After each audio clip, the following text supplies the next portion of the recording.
Les amants de Coyoacán, ce sont les amours torrides et absolument éphémères et essentiels entre Léon Trotsky et Frida Kahlo.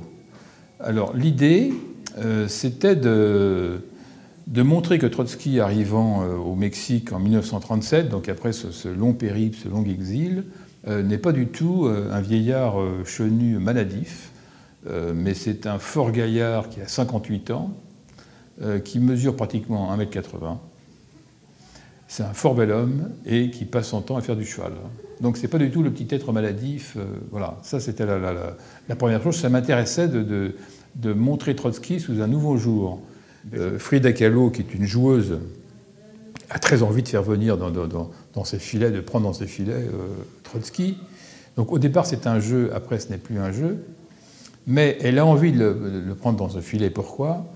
Parce que son mari, Diego Rivera, qui passe son temps à la tromper, elle a envie de l'embêter quelque part, en disant il faut que je trouve quelque chose vraiment qui le perturbe énormément. Alors, qu'est-ce qui va le perturber, lui, militant communiste? C'est que sa femme couche avec le père de la 4e internationale, qui est Trotsky. Les amants de Coyoacán, c'est au sens le plus noble du terme, un vrai roman historique. C'est-à-dire que tout ce que je raconte est vrai, mais tout ce que je raconte est aussi transcendé par l'art du romancier, par la façon de raconter. J'ai voulu que ce livre fonctionne un peu, soit monté comme un film, c'est-à-dire c'est une série de scènes très rapides, une scène entraînant un autre. Et alors il y a un fond érotique, il y a un fond pictural, il y a un fond politique. Mais il y a un fond aussi, donc c'est pratiquement un roman d'espionnage, hein, parce que Trotsky est entouré, il a autour de lui à la fois des gens qui le protègent et des gens qui veulent le tuer. Donc ça, je tenais beaucoup à ce rythme très rapide et qui correspond aussi à cette vie au Mexique à l'époque. Hein. Imaginez le Mexique des années 30, donc un certain nombre d'années après la Grande Révolution qui a amené la République au pouvoir au Mexique. Mais c'est un pays qui accueille tous les intellectuels, les peintres, les écrivains, les penseurs, les professeurs qui ont fui l'Europe des dictatures puis de la guerre. C'est un pays en pleine effervescence. Alors, il faut imaginer, les gens boivent, les gens mangent des plats épicés, les gens font la fête, les gens chantent.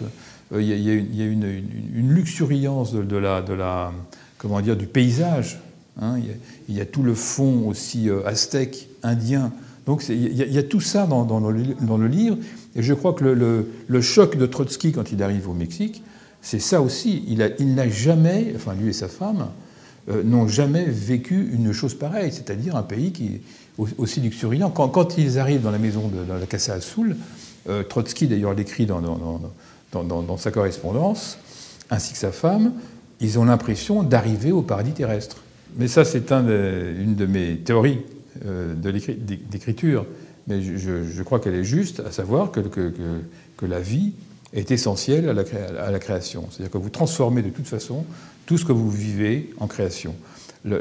Frida Kahlo transforme sa douleur, ses malheurs, sa vie terrible en création. Ça, c'est très clair. Et on le voit parfaitement à ce moment-là. Tous les tableaux qu'elle peint sont tous en relation avec l'histoire qu'elle va vivre avec son mari, avec ses amants, avec ses amantes et avec Trotsky. Plus elle vit, plus elle fait de choses, plus elle se sent vivre. Donc c'est pour ça qu'elle a des multiples amants et amantes, parce que quand elle fait l'amour, elle se sent vivre. Elle est engagée politiquement, parce que lorsqu'elle défile dans la rue, lorsqu'elle s'engage, elle se sent vivre. Donc c'est une femme de combat, et c'est ça qui me touche avant tout.